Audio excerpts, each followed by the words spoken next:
Welcome in the latest episode of Five on the Floor on the Five Reasons Sports Network. Thanks for finding us on your favorite podcast app. You can also find us every single weekday on Dash Radio. Download the Dash Radio app for free. Search for Nothing But Net. We're there every single day at 7 p.m. Also, check out my new show on OnSideRadio.com. That's every day from 10 to noon. That covers all South Florida sports. And, of course, FiveReasonsSports.com. Spell it out, F-I-V-E. Reasonsports.com. All the latest from Brady Hawk on the Heat. New story from Christian Pupo about some of the issues that Major League Baseball is having. So we cover, again, more than just the Heat there. Also, check out the great sponsors of the Five Reasons Sports Network. This is a new one and one that we're actually integrating and using with a lot of the stuff that we do. It's called Best Ever. You can find it at BSTEVR.com. That's BSTEVR.com. This is a simulation. So essentially, if you're having an argument with somebody and you're like, okay, and right now it's just NFL, but it's going to be NBA soon too. So make sure you sign up. Let's say you're having an NFL argument. And you're saying, well, what happens if Brady and Mahomes were switched in the Super Bowl? You can do that. And not only will they run the simulation, they'll give you a full game story, all the stats and everything along those lines. So it's a place to settle arguments. We're going to do a lot of that here at Five Reasons. Eventually, they're going to have NBA probably in the next month or two. So we can have all those debates. We can play the 2012, 2013 Heat against the latter, decade Warriors. Can play all of those different combinations against each other, sub anybody in or out. It's free and it's easy to use. So check it out.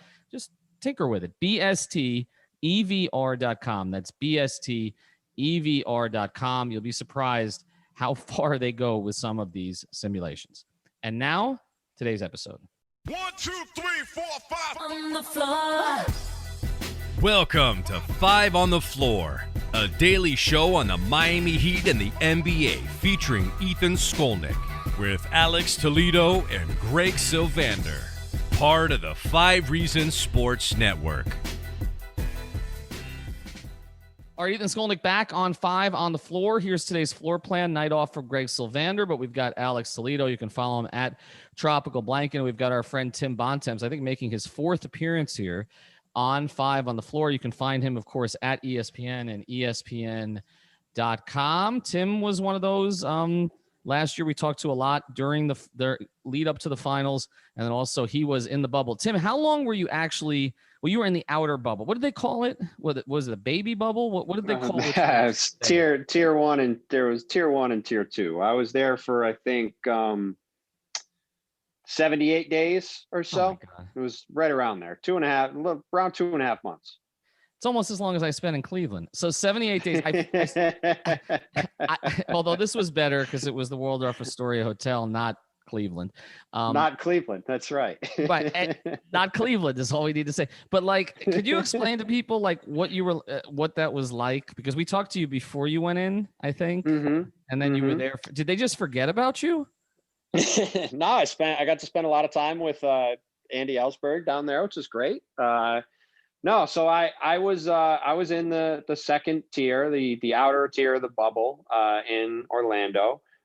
Which meant that I was able to go to the games, saw you there briefly, but was able to go to the games and sit in the upper deck at the various arenas, but was not able to interview anyone in person or be around anybody who was in the first tier in person. So guys like Tim, or people like Tim Reynolds, who another South Florida guy, was in the first tier. Malik Andrews, Adrian Wojnarowski, my colleagues at ESPN, among other people, were in the first tier, and I was in the second tier. So, it was definitely an interesting experience. I got to, see a bunch of basketball games, and was able to do so fairly safely. And I was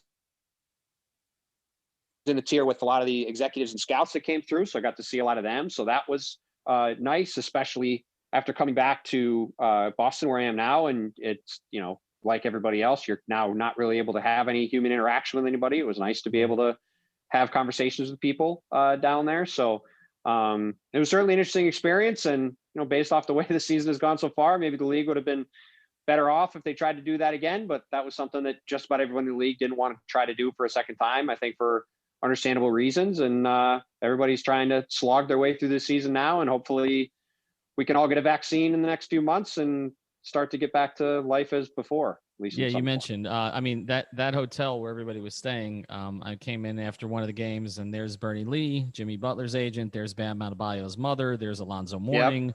There's Andy and Pat walking through. I mean, it was, and by the end, it was pretty damn empty because it was just Heat and Laker people pretty much. It was really just them, and then there was Jeannie Buss and Rich Paul and Linda Rambis and Kurt Rambis. I mean, it was like, there was the Laker contingent and the Heat contingent, and that was it. It was pretty strange. It was kind of like it was just kind of like people just kept going home as things went along, and it went from a pretty crowded, and even at that point by the finals, all the TNT people had even left, so it was really just our ESPN people and then the team from the two teams. So it was a really cool experience. It was a neat thing to be part of. It was a really long time to be away, but certainly it was very cool that my boss has trusted me to go down there and be part of that, and certainly something I will always remember being a part of. Hopefully it's the one time we have to go through all this in our lives and we don't have to do anything like this again, because I certainly don't want to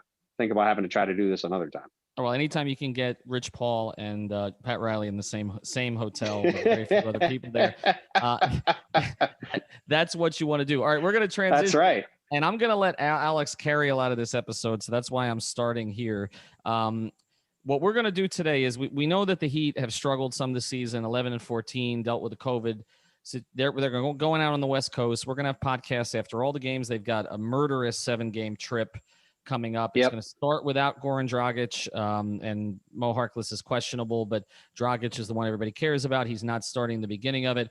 But what Alex and I are going to do with you today is we're going to look at the other teams in the East, because the one thing about the East is nobody's really run away. And I feel like that's one of the reasons why maybe Heat fans are panicked, but the Heat themselves are not panicked. So what we're going to do with you is upside and downside for some of these teams in the Eastern Conference, and then I'm going to kind of let Alex take it away from me on some of these. But I want to start here with Phil. Well, exactly. I should talk less. But here's one of the things. Philadelphia. I saw a stat today. I sent it to our guys. This was on Twitter. The Sixers are 14-0 this season when they have their planned starting lineup. So when Seth Curry and Danny Green are in there, along with Embiid, Harris, and Simmons. Mm-hmm. What is the upside for this team? What is the downside for this team? Well, look, I mean, I think like all these teams at the top of the East, I mean, I think the upside is they can get to the finals and maybe win it, right? I mean, Joel Embiid, to me, I had my straw poll come out today of the MVP race, and while LeBron was a very slight leader over Joel Embiid, I think Joel Embiid has been the best player in the league this season. I know there's that 14-0 stat with the starting lineup. I think that's accurate. What I know is accurate is that the Sixers are 16-3 when Embiid plays, and I believe they're 1-4 or 1-5 when he doesn't play.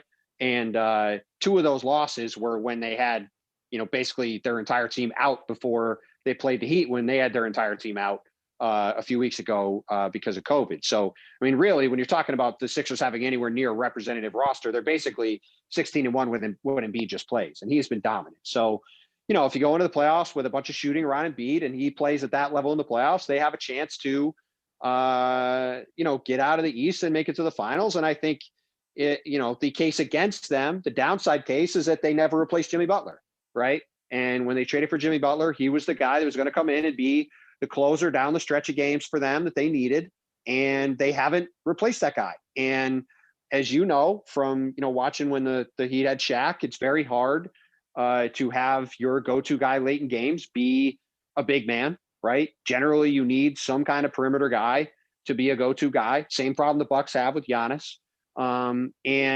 Is Tobias Harris good enough to be that guy? So I would say the jury is out, to be charitable. Is Ben Simmons good enough to be that guy? His shooting is not good enough to be that guy, probably, right? So I think if you're looking at the biggest Achilles heel potentially for this team, that's it. It's that who is going to be the guy that with 20 seconds to go, Sixers have the ball down 1. Who are you afraid of that's going to have the ball in their hands? And, I think it remains to be seen if they have an answer to that problem. So, Tim, I'm really interested in especially that latter part that you were talking about just now, that's kind of what I've been harping on from the Sixers for the past couple of seasons, ever since they let Jimmy walk and instead opted to sign Harrison Horford. They obviously moved on from Horford, and they were able to rebuild the team into one that makes a lot more sense. They've been a great regular season team so far, but what I've been harping on from the start is, and I've kind of tongue in cheek, I've said the Sixers are still going to be a first round exit, which I may or may not believe. But to me, the reason why, and even if I may or may not have some bias, is the point that you're talking about there is, how much are they going to be able to create in the half court when things get really tough versus a really good team in the East that is just locked in on them for a 7-game series. So when, a team starts to really crowd the paint like they usually do versus Simmons and Embiid in the playoffs, how confident are you in their half court creation and their shooting, right? Because I think it's like, we all understand that obviously the shooting it's just a lot better than the situation is a lot better than it was last season. But are you confident enough that they'll be able to create enough offense in the half court and that their defense will hold up outside of, the two elite defenders they have in Embiid and Simmons? Yeah, I mean, I think you're being pretty biased with, and as you're kind of tongue-in-cheek saying, I mean, they've been awfully good. And look, I think to your point, I do believe in their shooting, and that Seth Curry could be arguably the best shooter in the league, or certainly, he's right there with his brother and maybe somebody else, right? I mean, this is a guy who's now consistently been, Robinson, up there with Duncan Robinson too, certainly, right? Certainly in the mix. So he hasn't been quite as good this year as he was last year.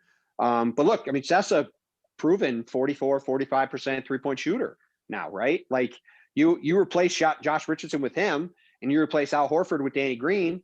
That's a team with Tobias Harris also providing good shooting on the perimeter. That's a team that makes a lot more sense, right? Like you said, that I thought that was the key part about this discussion about Philly. Their team makes sense now. And like, I think in the playoffs, they're going to be able to score in the half court because there really isn't a team in the East. Like, you can argue Bam is a good matchup for Joel, but if you have Joel Embiid in the post with good shooting around him, it's kind of impossible to guard him. So I think generally they're going to be fine executing in the half court. The bigger thing to me is, like, as you guys know, the last couple minutes of games, when there's more pressure, that's when things are different. And that is where I'm a little curious about how they're going to handle things. I think over the course of a game, they're going to be all right. But at some point in the playoffs, when push comes to shove, you've got to have a guy that you can rely on to create his own shot in the half court. And that is the thing.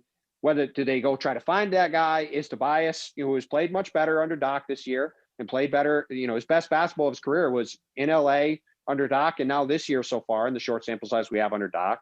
Is he going to be able to be that guy in those situations? Is Joel going to be able to be that guy and kind of defy the conventional wisdom, or do they have to go try to find a guy to do that? Like that I think is the question. But I do believe in the theory of their team. I think they make a lot of sense. And like I said, I think Joel has just been awfully good. And, if he's going to play at this level and be this locked in, I think it gives them a puncher's chance. Like last night's a good example. They beat Sacramento. Joel wasn't really that good in the game, and he had 25, 17, 6, 2 steals and 2 blocks, right? And got to the line 14 times. Like he's really kind of realizing all of his physical capabilities all at once, and it's led to him having a really dominant season for them. All right, let's get to the next one. The team that was dominant in the regular season last year, the Milwaukee Bucks. I don't think they lost their 6th game until they'd won something like 39 games. They lost that quickly this year. Even though they've added Drew Holiday, they did lose some depth. We always talk about depth here with the Heat. They've had to replace some of it. A little bigger role for DiVincenzo. Obviously, no Bledsoe, no George Hill. A lot of the veteran guys that they had last season. Are they, in your view, I mean, they didn't look great in the bubble. Like, even before they played the Heat, they didn't look great. And then the Heat were a bad matchup for them. We had talked about that. Giannis hasn't seemed to have made any significant improvements. I mean, he's not worse, but he seems to me to be the same player that he was last year, except for the occasional air ball. Is their upside greater ultimately than it was last season? Or are they just sort of coasting right now? Well, I mean, look, I had this conversation with somebody earlier. You want to know what Milwaukee's net rating is this season? Do you have any idea? Number 1. Well, they're outscoring teams by 10 points per 100 possessions, which is one of the best numbers of all time. And they have the best offense in the league by a decent margin. And they have the best offense in the league even since the Nets traded for James Harden, right? So they're rolling. Now, they've lost some games. They haven't looked quite as dominant, but they're still really, really good. And I think their ceiling is higher because, while you mentioned their depth is worse, and I did not like all the moves they made in the offseason except for one. The one move they made was going from Eric Bledsoe to Drew Holiday. And as you guys saw in that series against the Heat, what was Milwaukee's biggest problem? They had some issues guarding the Heat, yes, but I would argue their biggest problem was down the stretch of games, they could basically only throw the ball to Chris Middleton on the wing and make him try to create against the entire Heat defense, right? Because Eric Bledsoe was scared to shoot the ball and was incapable of playing in those moments. And again, like with Embiid, for as good as Giannis is, it's hard for a big guy like that to, without a reliable outside shot, to be the hub of your offense late in games. Now you have Drew Holiday, one of the best two-way players in the league, a terrific clutch player throughout his career, has great, hasn't played a ton of playoff games, but his playoff numbers per game are awesome. I think that really raises their ceiling a lot. And I think if their five guys are healthy, I think they're really good. And they're right now, I think, my very slight favorite to get out of the East, though I do have some concerns about them still. But I do like their ceiling more because I think ultimately in the playoffs, you're talking about high-end premier talent generally is what gets the job done. And I think going from Eric Bledsoe to Drew Holiday, I think is just a really massive upgrade. And I think when it really comes down to it in the postseason, it's going to be a big difference maker for them. Yeah, and I'm also higher on the Bucks, and I think honestly what you're talking about again is a similar point that we were kind of talking about with Philly just now is their creation in the half court, specifically when it gets to crunch time in the playoffs versus good Eastern Conference teams and good Eastern Conference defenses. I think Drew Holiday definitely helps in that aspect, especially when you're talking about going from Bledsoe to Holiday. And right. They've gone from, they added like a wrinkle to their offense, apparently, where, they're keeping somebody in the dunker spot. Shout out the Dunker Spot podcast, our guy Nikias Duncan and Steve Jones Jr. They've talked about this a few times. And like, I don't know how much better that's going to make them in the playoffs, having a guy sitting there in the dunker spot where before it was a bunch of guys spaced out around Giannis. But regardless, I think that part they upgraded on, but I'm not sure if it's enough, right? Like, I think them and Brooklyn, I would probably look at as a slight favorites right now when you're going into the playoffs, especially knowing that, these teams are probably going to make a couple more moves before then. But when you look at the Bucks in the half court, once again, you start to wall them off in the paint. And if their formula is, well, we're going to they've got one great shooter in Middleton and then some other slightly above average to average ones around him. So I think that's going to be a team that you can maybe scheme against just like the Heat did last year. I'm not sure that they have enough to kind of mitigate the problems that were exposed last year as far as Giannis's limits to his game. I still think he's going to be a dominant player, but I wonder if it was enough, right? Like the Drew Holiday acquisition was enough and the downgrades in the rest of the lineup, even though, they're still such a dominant team. I just think I'm a little bit shook still from what happened to them versus like it's just hard to trust them after that. So I don't know if Drew Holiday is going to be enough. Yeah, look, I think being skeptical about them, I think is fair based off of what's happened, especially last year. Right now. Like, well, look, the year before they just lost to a great team, right? Mm-hmm. Like that Toronto team is going to be perpetually underrated. That was one of the best defensive teams ever. And sure. they had an all-time great player and some, Kyle Lowry's a Hall of Famer. Like that team was a really well-built team that won a real dogfight series. And those two teams were awesome. Right. So like that, I thought was not, I think they just kind of got unlucky in that series. And like whoever lost that series was going to be unlucky. Last year, they just played badly. And I think, certainly it was a weird year. The bubble was weird. Ethan was right. They never looked right down there in Orlando. Obviously, they had the moment when they decided not to play in the first round. Like their whole time down there was strange. But look, I think Chris Middleton, is a very, very underrated player in the league. I think he's awesome. And I think their issues to me were not that they were giving the ball to Chris Middleton. It was that they had no other plan. No variety. Really. Right. Like I'm not on offense or defense, by the way, because they keep getting outshot by three in both of these times they got eliminated. And it's like they keep sticking to their plan, which feels more like a coaching thing. So I'm a little bit curious as to if they adjust that part. That is exactly right. And I have I think that is the bigger question, is the coaching part of it than the player part of it. I think having Drew Holiday there now, you have two guys you can go to in big moments where I feel comfortable with the ball in their hands, right? Like Philly, you could argue, has none on the perimeter.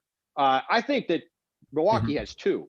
So I think that's a big deal. But again, if you're going to approach this from the same way that the Bucks have in the past couple of years, where it's like, hey, we're going to do our thing and it's going to work because it tends to work, right?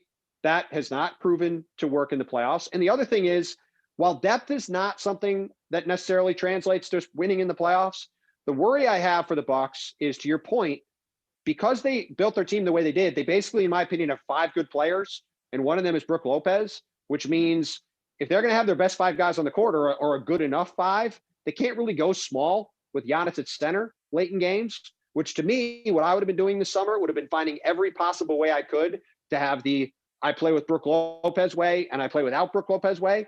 And I just don't like, between Bobby Portis and Torrey Craig and Bryn Forbes and DJ Augustine, they got a bunch of guys that can provide some shooting, other than Craig, who's a defender. The other three guys all provide shooting, but they're not able to play in high leverage playoff minutes and allow Giannis to slide over to the five. So that I think is the biggest question mark with them, is, to your point, are they able to do they have a curveball they can throw at teams in the playoffs?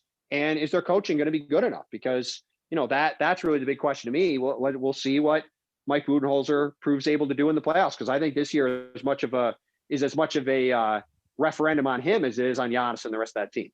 All right, we're going to get to Boston and Brooklyn next. Before we do, a word from manscaped.com.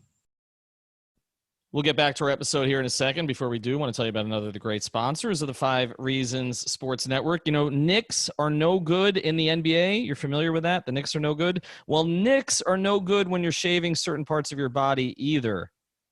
So that's why Manscaped has redesigned the electric trimmer. The Manscaped engineering team spent 18 months perfecting the greatest ball hair trimmer ever created. I never thought I would actually say that on a podcast. And just released the new and improved Lawnmower 3.0. Their third-generation trimmer features a cutting-edge ceramic blade to reduce grooming accidents, thanks to advanced skin-safe technology pioneered by Manscaped. When I tell you this is premium, I mean premium. The battery will last up to 90 minutes, so you can take a longer shave. The waterproof technology allows you to groom in the shower. One of the coolest features is the LED light, which illuminates grooming areas for a closer and more precise trimming. And let's not forget about the charging stand. Show your mower off loud and proud, because this intelligently designed stand is a convenient charging dock powered by USB. If you're listening to me speak right now, I want you to experience it firsthand for yourself.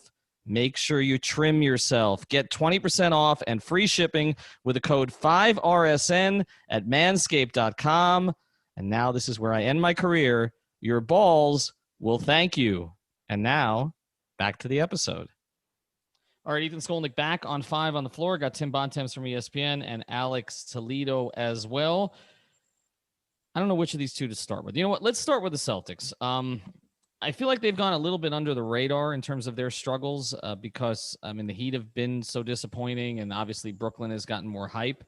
But Kemba's not playing at a high level this season, even though you've had the jumps from certainly a jump from Jaylen Brown, but also I think another mini jump from Jason Tatum. It seems like Brown's making the leap that Tatum made last year. But ultimately, Tim, is their upside high when it seems like their depth is not really there, and there is a real reliance on those two guys every night? There's definitely a real reliance on those two guys, but I think their ceiling is maybe higher overall this year if they can add a little depth, because Jaylen Brown is an all-NBA level player now. And the jump he has made, I think, is one of the most important things that's happened in the league this year. Now, the Celtics, to your point, have struggled. Kemba Walker has not looked great. He missed the first basically month of the season, all training camp, because he was going through a strengthening program for his knee. He's been working his way back. His shot is off, though he looks healthy, which is important. And the Celtics' depth is not good. They have basically 3 good wing players, and they're Marcus Smart, Jaylen Brown, and Jason Tatum. Now, those are 3 awesome players, but after that, they basically have nobody else who you trust to play at the 2, 3, 4 spots, right? So you have a couple point guards that are good. You have those 3 guys, and then you have a couple centers that are good, and nothing in between. Which in today's NBA, when everybody's trying to have versatile play on the wing, that's pretty tough if you have to play those guys that many minutes. But that also means they can just find some depth to kind of fill out behind those guys, which is a lot easier to do than to find the star level talent. And when you have those two young guys on the wing, I mean, that gives them a chance, in my opinion, to be a factor here for the next several years. And, you know, I'm curious to see what they look like in the playoffs. We haven't got a chance to see them at full strength yet. I think they haven't had their full team for any game. And I think they've had their top 8 guys available maybe once. So I think it's very hard to know what their overall group looks like, but they're probably the team best built to beat the Nets in the league when you look at the amount of perimeter defensive talent they can throw at the Nets, big scores. And I think they've got the ability to play a couple different ways and to play at both ends. So I am really curious to see what they look like when they get to full strength. And I'm really curious to see if they use this $28 million trade exception from the Gordon Hayward trade. And so, you know, they have some young guys, they have some picks. Do they try to go out and add, you know, another big piece to try to strengthen this team? Because I do think there's a window, like we're talking about. All these teams have flaws. And I think the Nets are good enough that if they could get the right piece, they can jump up there and, you know, maybe get to the finals or even win a title this year with the group they've got. See, Boston is another interesting team to me. And this is another one where I definitely have to state the bias has been there always. I've never been a fan of the Celtics, no doubt. I mean, I really like their players as far as Tatum and Brown. They are really good. Like, it's actually, I did not see this coming at all from Jaylen Brown coming, you know, this turn coming so quick. And he's obviously gotten better every year. But now he's like, okay, I'm just going to be putting up 28 points a game with regularity, with or without Tatum. And, you know, a lack of shooting around him, a lot of times a lack of playmaking around him when Kemba was off the floor. And I think the rest of the team is where I have questions like you guys are talking about. Like, I wonder what the pieces that for them that they could add. Like, to me, if they could somehow add like Oladipo and or PJ Tucker, that would probably help them a lot. But that doesn't sound like something they would do. And, you know, we all know the jokes about Danny Ainge almost trading for someone. I'm going to avoid those just to be somewhat professional.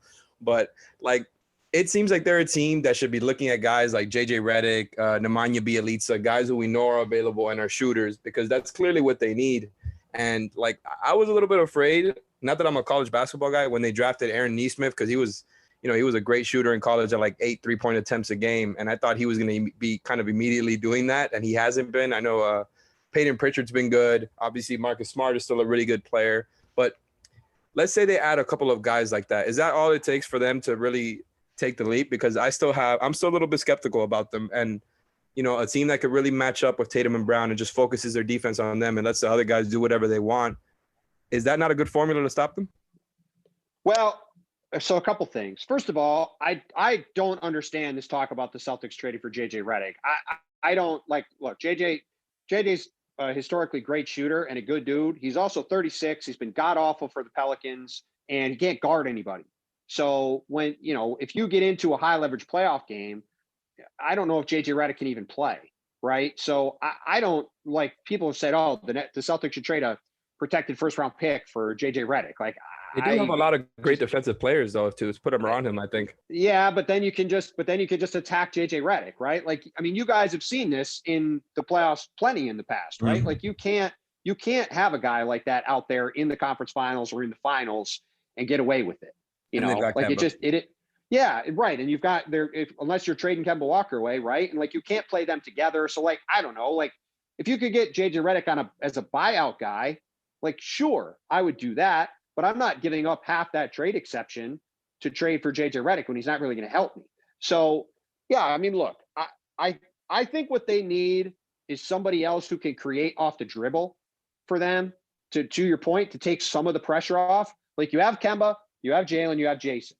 If you can find a fourth guy that can be a reliable creator, you know, a guy like Alec Burks, I mean, he's not great, but he's a solid player who can create his own shot. I think they need another guy that can do that, because they do have Peyton Pritchard. Marcus Smart is a decent spot-up shooter. Guys like Daniel Tice is actually a decent spot-up shooter. Grant Williams is a decent spot-up shooter from 3. But none of those guys can put the ball on the floor and make any plays, right? And to your point, if you can swarm those other guys and force these complementary players to have to try to make a play for themselves, they can't do it. But if they can get the ball set up to them, they can knock down shots. The other side of that, to play devil's advocate, is how many teams have two perimeter defenders good enough to stop Jason Tatum and Jaylen Brown? Like, and especially if Kemba Walker is healthy. Like, you put the three of them out there, there's not many teams that have three guys that are that good defensively to throw at them. They're generally going to get a good matchup somewhere that they can take advantage of. So, What about Bam and Jimmy Butler? Well, that's two guys. Then you have to have a third guy. That's, part of the reason that Boston didn't win that series last year was that Kemba wasn't quite right. And Gordon obviously was coming off his own ankle injury, right? And, if Kemba Walker is fully ready to go and this version of Jaylen Brown shows up, like, that's a different series last year, probably, right? Now, obviously, I'm not trying to say the Heat didn't deserve to win that series. They obviously did. But, like, if this version of Jaylen Brown goes with a healthy Kemba Walker and a healthy Jason Tatum, that's a really tough thing to stop. And it's what, to me, despite their ups and downs so far, it's what makes them an interesting team. That said, I do think they need to do something here over the next 6 weeks, because if they go into the playoffs with this team, I'm with you. I think ultimately they're not going to have quite enough juice with this group to ultimately get over the top. Well, my biggest thing on it, Tim, is I can't see Kemba getting through a postseason healthy the way he's been the past couple of years. And he very well may not. And they don't have. I mean, Jeff Teague. I mean, there's not enough material there at that position to be able to get by if they can. All right, one more, and then just really quick. That's why, to me, the key for them is to get another guy who can create off the dribble, because there might be situations where they're better with Marcus out there at point guard with those two wing players, if there's another guy out there that can make a play, and that takes some of the pressure off having to have Kemba be great. But again, we'll see what they do here over the next 6 weeks. All right, let's get to the Nets here. 7-5 now going into as we record this podcast with James Harden, but of course Durant has not been there for some of the time. Kyrie, who everybody knows my feelings about Kyrie. Kyrie came out last night and essentially said they've had more bad luck than any team in the league. I think that the Heat and the Wizards and some others might disagree with that. But this can be said for sure. No matter who's been on the court for them, they're an awful defensive team. 120 points in 7 straight games, and the per 100 possessions numbers are just as bad as that. Worst defensive team in the league since the trade. Yes. Okay. And I'm not stunned by that. And I know people are going to come after me on Heat Twitter, but this was part of what I was afraid of with them. But their upside, Tim. Why is Heat Twitter going to come after you for saying that? Because I was the guy. I keep getting the thing. I didn't want to trade the depth for Harden. And it's not that I didn't want to trade the depth. I didn't want to trade swaps, picks, plus Hero, plus Robinson, plus Achua, plus Okpala, the entire damn team for James Harden, in part because when you have James Harden, you got to build a different kind of defense. Not that the Heat have been good defensively this year, because they haven't been. But okay, let's just go upside, downside. Like, we've seen these super teams come together, and sometimes they start 9-8 like the Heat. I mean, this one started 7-5. They start 9-8 like the Heat, and then they get on a run, and then they ultimately make the finals, even though they didn't win. We've also seen super teams like with the Lakers, where they add like a Peyton and a Malone, and it backfires. Or the ones in Houston that had, Olajuwon, Barkley, and and that group. I can't remember if Drexler or Pippen was the third at that point. But we've seen some of these that don't work out, and some of them that do. Upside for this team, can this team, as constituted with its current depth and its current defense, get to the finals? No, I don't think so. And look, in this century, no team in the last 20 years has gotten to the NBA Finals, or has won a championship, I should say, with a defensive rating below 11th in the league. The one exception to that was either the 2000 or 2001 Lakers. I think it was, I don't remember which year it was. I think it might have been 2000. No, it would have been 2001. It's the year they played the Sixers. That team was 22nd in defensive rating and then obliterated everyone in the playoffs. And I think you guys would both agree that team was not 22nd in defensive rating because they were 22nd in defensive talent. That team literally was. Shaq was a lazy not ass trying. In the regular season. Yeah, right. Shaq I think showed up in March that season. So that team was literally coasting till the playoffs, and then said, hey, we're going to go kill everyone now, and then went and demolished everyone and, nearly swept their way through the playoffs, right? So, but Tim, that's not you mentioned. I mean, when the Heat lost in 2014, and they did make the finals, when they lost in 2014, as Shane Battier was on his way out the door to retirement, the very first thing he said to the media in the locker room was, "I knew we weren't winning a title because we weren't top 10 in defensive rating." Yep. So, I mean, yep. Really that simple. And I think the only team that's been outside the top 10 in the past decade was the Warriors. I think the first or second year Durant was there, and they were 11th. And again, that was a team that had tremendous defensive talent that was literally just coasting. And when they wanted to play defense, they were the best defensive team in the league by leaps and bounds, right? So you have to guard no matter how much offensive talent you have in the playoffs. And this team can't guard anybody. I mean, they stink. James Harden doesn't guard anybody. Kyrie doesn't guard anybody. DeAndre Jordan doesn't guard anybody. Joe Harris tries, but can't really guard that many people. I mean, Kevin Durant is coming off an Achilles tear, and he's their best defensive player by a significant amount. And he doesn't try all the time. I mean, I shouldn't say try all the time, but he's an inconsistent defensive player. He will get 2 or 3 blocks in a game, but he is not a guy that's going to play, he's not Kawhi Leonard on defense, right? So, yeah, I just look at their team and their defensive talent, and I don't see how they're going to be able to play at a high enough level to win. And the other problem is, to your point, Ethan, about not wanting the Heat to make that kind of a trade for James Harden. The fact that the Nets traded Jared Allen and Karis LeVert and all the picks and all the swaps means that they have 2 trade chips. They have Joe Harris, 3 trade chips. They have their second-round picks, which can only get you so much. They have Joe Harris, who's a very good player that would then, it would hurt them to trade him.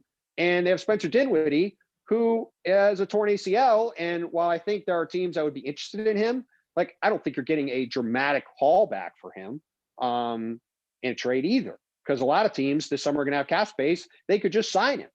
So, and his cap hold is going to be much smaller than his contract anyway. So it's just hard to find a sweet spot where it makes sense to trade him. So that is my thing looking at them. They can't guard anybody, and they have a very difficult time, in my opinion, of finding ways to upgrade their roster so they can guard anybody. So I mean, look, they could just overwhelm everybody offensively to the point where I look dumb in the future and it just doesn't work out, or it does work out and they win the title, and they completely flip the paradigm for what you need to win in the NBA. But I'm going to go with all of recorded history, and you have to have a good defensive team to win, and I'll ride that until I'm proven wrong. Yeah, this Nets team is really going to be such a case study on that, right? Because I think we're all kind of expecting them to make some sort of moves to bolster the defense. And I'm with you that it's going to be hard to actually make those moves. You could obviously throw out names like PJ Tucker that would help them, Thad Young, or adding some other perimeter talent will be nice too. I think they really have a hole there in the front court, because when you're relying on DeAndre Jordan, who's just so easily manipulated because of the fact that he has an even worse, deeper drop on defense than Brook Lopez, where it's real quick, not just to bring up one point about that. Mm-hmm. I thought it was really instructive when they played Milwaukee a couple weeks ago. I don't know if either of you watched that game. Mm-hmm. The final 5 minutes of that game, Chris Middleton was walking to the elbow and getting a wide open 15-footer. It's the Spider-Man meme. Trip down the court. Yes. The double Spider-Man meme. every trip down the court, he was getting a wide open 15-footer because DeAndre was standing at the rim and not moving, right? So he would just kind of glide around the screen. Nobody would really fight through the screen. He would glide to the elbow and he'd make a jumper every time. And Brook Lopez right? is just a better version of that. So that's why I think it's interesting with both of these teams, except the Bucks obviously have much better defense all around the rest of the team. And like you said earlier, the fact that they're kind of glued to Brook Lopez and playing him as a closer is more their issue than, just kind of Brook being in the rotation by himself. But DeAndre is just not good. Then you have Reggie Perry coming off the bench because Claxton is injured. And, it's not like you want to be relying on pretty much rookie bigs anyways for a team that has plans on winning a title. Like you said, Dinwiddie's hurt, and he would definitely help them. But they need to find, I wonder if you could find a way to trade Dinwiddie and a couple of other contract filler type of guys to just bring in some rotation help. Because I don't even know that they need a bunch of elite defenders, but if they could just have a little bit more balance in their lineup, because I think Bruce Brown and, Timothy Luwawu Cabarro are pretty good defenders too, but it's just hard to play them enough, right? Because they don't do. I don't think they do enough on the offensive end. Well, and they have those guys now, and they're the worst defensive team in the league, right? So like that's my thing. It's like what guys are they getting that are going to take them from the worst defensive team in the league to above average, or even average, right? Like that's such a. We're not talking about getting from 20th to 15th or 12th, right? We're talking about getting from 30th to 12th. Like that's a huge jump. And I don't think that like just trying harder is going to fix the problem.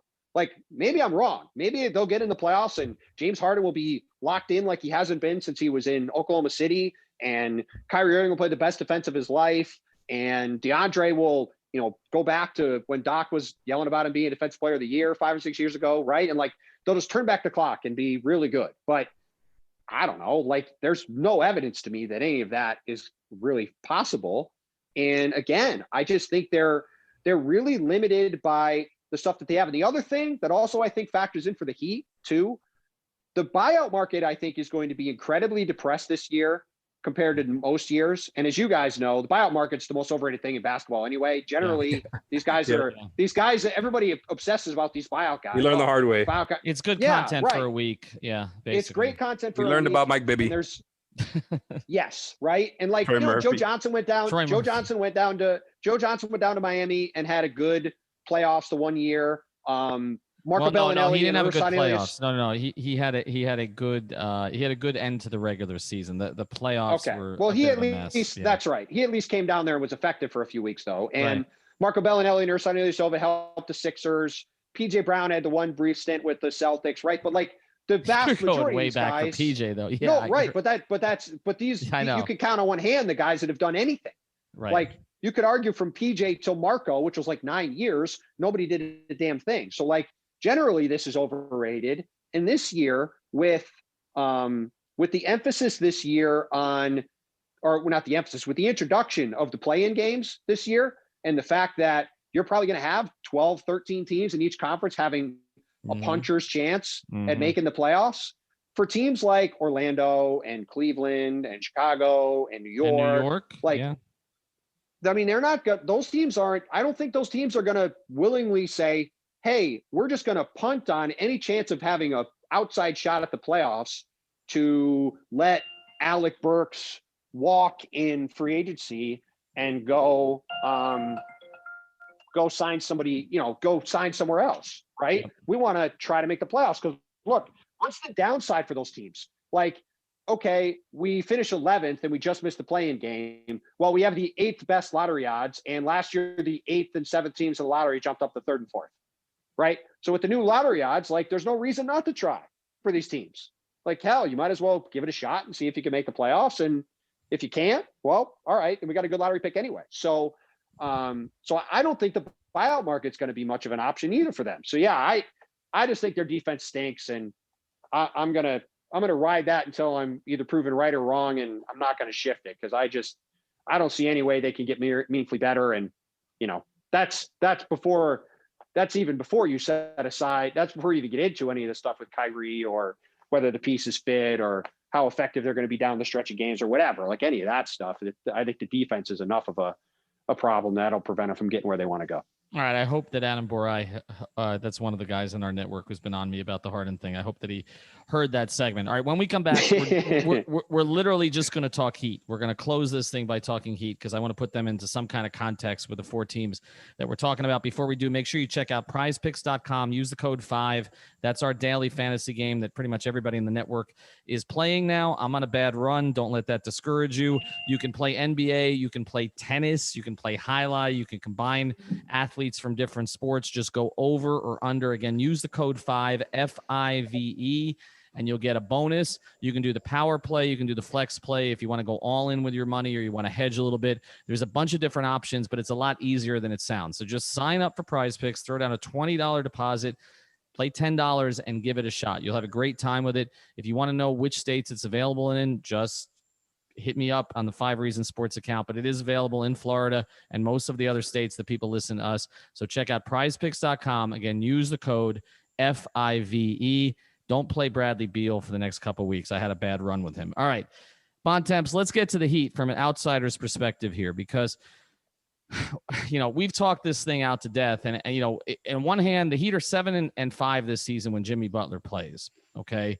They are 2-9 when he doesn't. But even with that being said, it's been hard for me to be optimistic because a lot of the guys just don't look the same. The chemistry doesn't look the same. The continuity that we heard so much about was kind of ripped apart by COVID.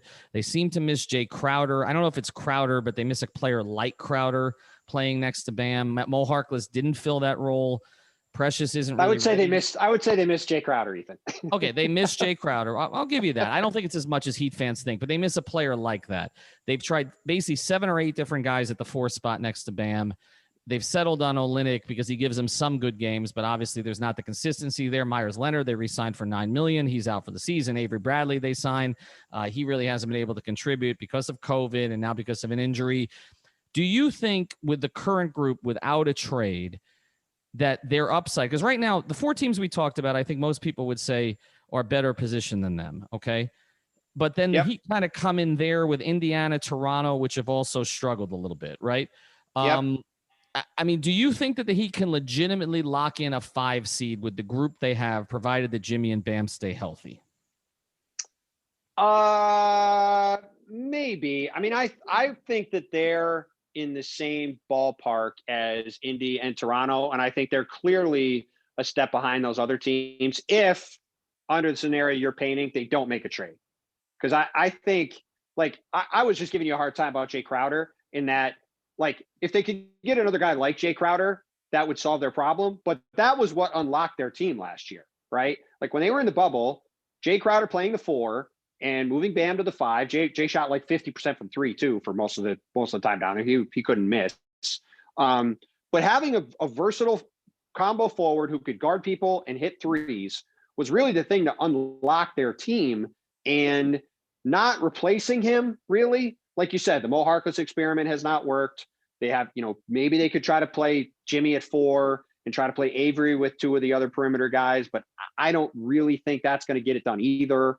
So I think they need to add that kind of a piece. Now, they're capable of doing that. They've got Myers Leonard's contract. They've got some pieces they can move around, and I think they can find a way to get that done.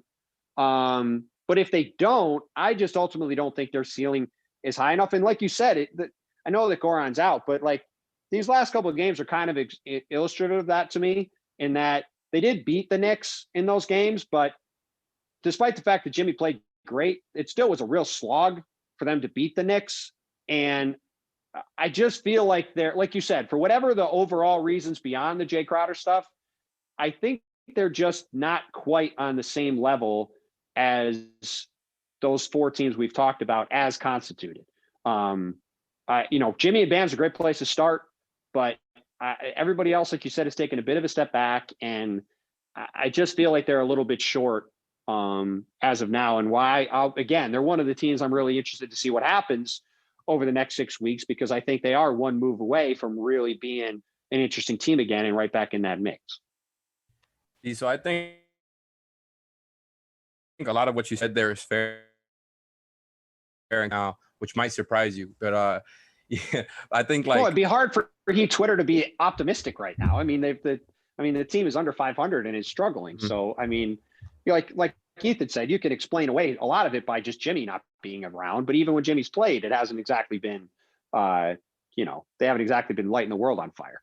Yeah, and it's like last year, what they were really consistently good at, even during the regular season before they made those acquisitions to bolster their defense at the trade deadline, was the offensive end of the floor. And they've been, last time I checked, it was 26 in offense. I think it moved up to the higher 20s, which is just completely weird. Obviously, Jimmy Butler has to do with a lot of that because he does a lot for them on offense as far as being an initiator, attacking the basket, attacking mismatches, etc. But even outside of that, like you said, when Jimmy's playing, they're on a 3-game winning streak now where they're eking out wins versus Eastern Conference play-in teams, but they just haven't looked like themselves on offense. As far they haven't had that ignitability. Jesus, I'm having trouble with that. Like Spo likes to say, and like that's the part that's really weird to me. I think the Crowder thing is a good point, because that's something that's also been we've talked about it on Heat Twitter and so much now. Just every game it's a topic, because they really were, like you said, unlocked in the playoffs when they were able to play two defensive forwards who you could trust. And I think Iguodala as the backup is really the best place for him, and not as someone who you have to trust the most as your four in closing situations, which is what he kind of is right now.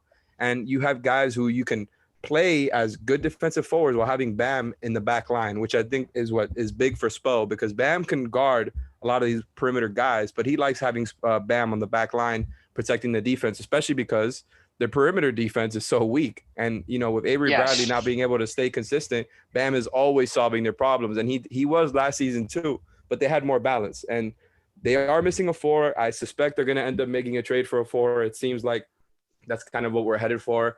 I think a lot of us have been in the place where maybe they're missing more than just the four. Maybe now is the time to make a move for somebody who can take the pressure off Jimmy and Goran to kind of do everything for you on offense. And, Bam does do a lot, but it does feel like Bam will be unlocked more, and Duncan Robinson, if they weren't constantly having to use that action all the time to create all of their offense. And so people are clamoring for guys like Victor Oladipo. The Bradley Beal thing is obviously out of reach. But do you think this team can let's say they just trade for a four, right? Like, I don't know, a Harrison Barnes, a Thaddeus Young, a PJ Tucker. Do you think that type of move is all they need to really be in contention with the rest of these teams that we talked about today? Well, it's hard to know, right? Because it's hard in a vacuum to say like they're going to go get this guy. Like Thad is a really good player, but he also isn't much of a shooter, right? So that leads to some other potential quirks in what you're doing, right? If you have him and Bam out there kind of shooting 15-footers, right? So like some of that stuff just kind of depends on who they get. And some of it's that their guys have to play better. Like Tyler Hero is shooting, I think, 34% from three, right? He's kind of taken a step back from where he was in the bubble. Like they need him to get back to where he was before. I don't have Duncan's numbers exactly in front of me at the moment, but I'm pretty sure his numbers are down. Yeah, where they were last percentage year. Went down 5%, but on around the same volume. He's still at about 40%. Right. So, and as far as Hero, so it's more to do with the playmaker role, I feel like. But his shooting is definitely down. Like I think he really likes being a playmaker as opposed to just a shooter. I think it was a slight to him in his mind. And yeah, I think that's definitely a factor, though, because if Hero is more of a playmaker than a shooter, that's a different dynamic for your team, to your point. Yeah, I mean, like Duncan Robinson shooting 39% from three this year, right? Like that's not 45%. And Tyler Hero, I think, shot 38 or 39% last year, shooting 34-7, right? Like if those guys are shooting 38 and 43% respectively, right? The offense looks a lot different. So some of it's just internally, the guys have to play better. But also some of that is because you have Mo Harkless out there. You have Avery Bradley out there. You have the team has, you don't have Jimmy Butler out there. So there's more of a focus on those guys. You're able to take them away more. And rather than being supporting guys who can play off the really good players, they have to kind of create more stuff. And therefore they're going to not be as efficient, right? Like that, all that stuff kind of works in tandem over time. So look, I think that, obviously, getting an upgrade on that Avery Bradley, Mo Harkless spot in the rotation in terms of that closing lineup, I think would be good. I think you're right. Andre Iguodala has had an incredible career. I think he's kind of washed at this point. I would not be wanting to rely on him in clutch moments in big games in the playoffs. I don't think he's going to quite be good enough to get it done. And again, I'm not sure Victor Oladipo would help them. He hasn't been all that good this year again. And well, if you add better, I mean, he's been better, but I think my question is, do they okay. And then we'll close here, but I just want the one guy we're talking about a little bit is Kyle Lowry. Okay. And Toronto's in the mix with Miami. Now, Kyle Lowry, unlike Oladipo, is a true point. Like, if you're the Heat, do you trade future assets? How are you trading for Kyle Lowry? What's going to be here? Tell me the trade. It's got to be Precious. What are you doing? What are you doing to entice Toronto to trade you Kyle Lowry? What are you giving them? Well, the question becomes, Tim, is Masai planning on keeping Kyle Lowry? Whether he is or not? Okay. What the Heat don't have much to trade. So what are the Heat? Well, they do. They do if they want to move it. The Heat don't have much to trade. They don't have a pick till 2025, right? And are you trading Tyler Hero for Kyle Lowry? Well, that's what I'm saying. If you want to make a move that, you could make a move. Are you trading Tyler Hero for Kyle Lowry? Yes or no? My answer to that right Okay. now. How about this, Tim? What if I give you? I think that's the right answer. I mean, Kyle's an expiring contract, and he's 35. He's awesome. He would make that a massive difference for the Heat. But I don't think you're trading Tyler Hero for him. I don't think you're trading. What about Duncan Robinson, for Precious, and like Kendrick Nunn and salary filler? You think one headline by Duncan Robinson and Precious does anything for you? I don't know. I mean, for a guy who's a free agent and might leave. Precious has been. Duncan Robinson is interesting. Okay, he is an interesting piece. Obviously, he is also about to get paid and going to be pretty expensive. Right. Precious has been a really good pick, but Precious is also like what a good backup center, probably, right? Well, they could use one right now. Well, they have a good backup center. The problem is they don't have a starting center. Like Chris Boucher is like a good 20-minute a game center. They're playing Aaron Baines as a starter, and that's a problem. Right. So, like, look, I'm not saying that's a bad offer. Like, again, like Kendrick Nunn is fine. I don't think anybody's looking at that as like Kendrick Nunn is really getting you a ton. So like Duncan Robinson is really the play there. It's like, is Duncan Robinson and Precious and maybe even a first, is that enough to get Kyle Lowry? Maybe. Like, you know, you could see a team like Philly trying to get in the mix there and try to offer stuff too. Also, that trade isn't nearly enough money. So are you trying that's assuming you throw in Iguodala, Kelly, and other guys like that. Well, yeah, but you can't. But this is the thing: you can't trade like 7 players to the Raptors and get Kyle Lowry back. Like that's not how it works. So like you'd have to do Iguodala and another contract and Robinson. Smells like a 3-team deal. Achua. Well, but this is what I'm saying though, right? Like that's very hard to do. That's probably not realistic to do ultimately. So, and look, if you're the Heat, does it make sense to trade Tyler Hero or Duncan Robinson today for a 35-year-old guy? Probably not. I think from their perspective, I think it only makes sense to trade Duncan if they're not planning to re-sign him.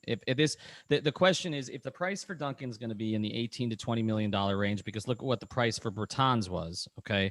If that's going to be the price tag and the Heat are not comfortable with that because they don't see Duncan as a guy who can close games for them, that's been my question all along. Right. Then because of the defensive side, and there's no question he unlocks things for them offensively, even though they're guarding him differently this year. But the question is if he can play at the end of games. I think that's where Pat will make the decision. If he thinks he's going to be a core end of game player for him, he'll pay him the 18 to 20 million, or Mickey will. But they'll account for that.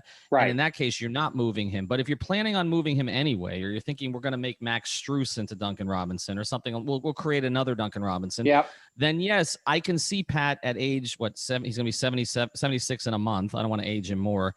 Right. And Jimmy Butler at 31. Yeah, we know how close Jimmy Butler is with Kyle Lowry.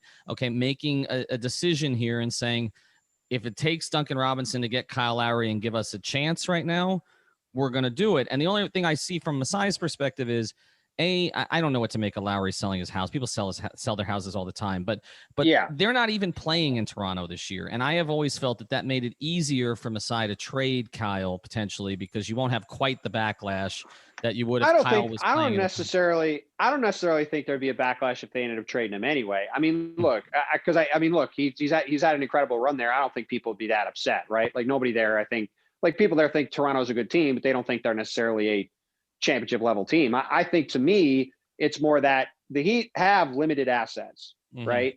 So are you going to trade the vast majority of Lowry asking out to Miami, right? Like I think. Well, no, but I'm not even. But that's not even it, right? Like a team that's trading for Kyle Lowry is trading for him, thinking that he can put them over the top this year, right? So like Philadelphia, like Kyle Lowry looked pretty damn good playing for his hometown team, right? Yeah. And if you put Danny Green, Matisse Thybulle, and Tyrese Maxey, well, they can't do it. That's impossible. They don't have anything to move. I know, but that would be the other one. It's a combination of that and just the money. Like they're hard capped. They can't trade enough money to get Kyle.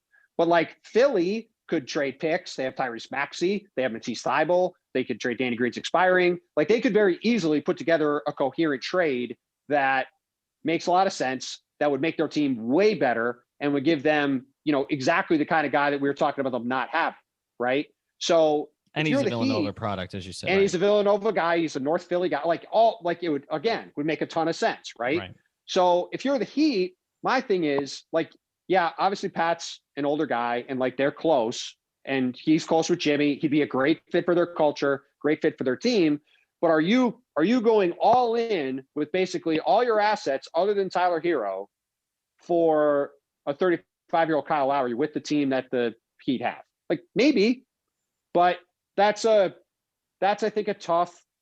Well, the other question, and we've done some of this, so I don't want to rehash all of it, but the one other question we had that we kind of came across when we did a Lowry pod is, if you still got Dragic, I mean, we've seen Dragic and Lowry try to play together years ago.